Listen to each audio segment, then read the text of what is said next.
Welcome to my channel. ఈరోజు మనం ఆరోగ్యానికి ఆరోగ్యం, రుచికి రుచిని అందించే కరివేపాకు మునగాకు పొడి ఎలా తయారు చేయాలో చూద్దాం. ముందుగా కరివేపాకు మరియు మునగాకులను తెంపుకొని శుభ్రంగా కడిగి ఈ విధంగా ఆరబెట్టుకొని తీసుకోవాలి.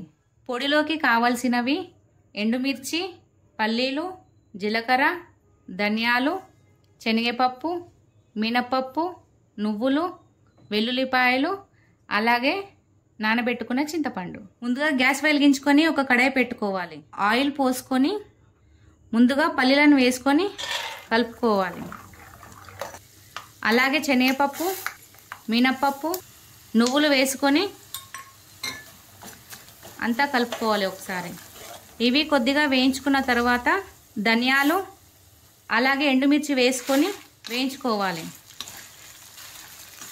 ఇప్పుడు ఇవన్నీ బాగా వేగాయి కదా, ఇందులో వెల్లుల్లిపాయలు అలాగే జీలకర్ర వేసుకొని 1 నిమిషం పాటు వేయించుకోవాలి. ఇప్పుడు అన్నీ బాగా వేగిపోయాయి. ఇవన్నిటిని ఒక గిన్నెలోకి తీసుకోవాలి.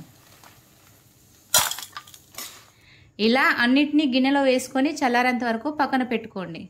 ఇప్పుడు అవి వేయించుకున్న ఆయిల్ ఉంది కదా, అదే కడాయిలో మునగాకు వేసుకొని వేయించుకోవాలి.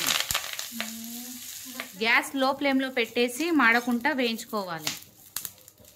ఇలా ఈ విధంగా వేయించుకొని ఒక గిన్నెలోకి తీసుకోవాలి.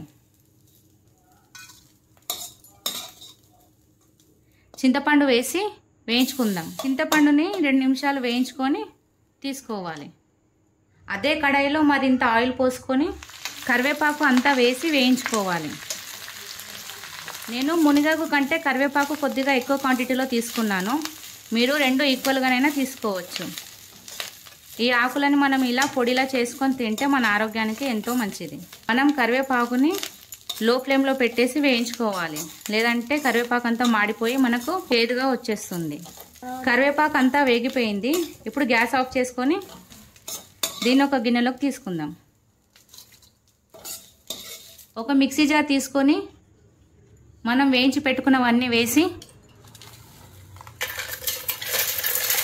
టేస్ట్కి సరిపడే సాల్ట్ వేసుకొని మిక్సీ పట్టుకోవాలి. ఇలా మిక్సీ పట్టుకొని ఒక గిన్నెలో వేసుకుందాం. ఇప్పుడు వేయించుకున్న కరివేపాకు మరియు మునగాకు వేసుకొని మిక్సీ పట్టుకుందాం. ఆకుని ఇలా మిక్సీ పట్టుకొని ముందుగా మిక్సీ పట్టిన పొడిని కూడా వేసుకొని అంతా మిక్స్ అయ్యేలా ఒకసారి మిక్సీ పట్టుకుందాం.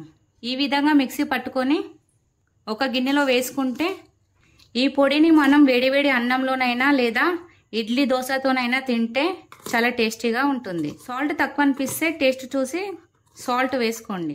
ఈ పొడి మనకు 2 నెలల పాటు నిల్వ ఉంటుంది. చూసారు కదా కరివేపాకు మరియు మునగాకు పొడి ఎలా తయారు చేశానో. ఇలాంటి మరిన్ని వీడియోల కోసం నా ఛానల్ని లైక్ చేయండి, షేర్ చేయండి, సబ్స్క్రైబ్ చేసుకోండి.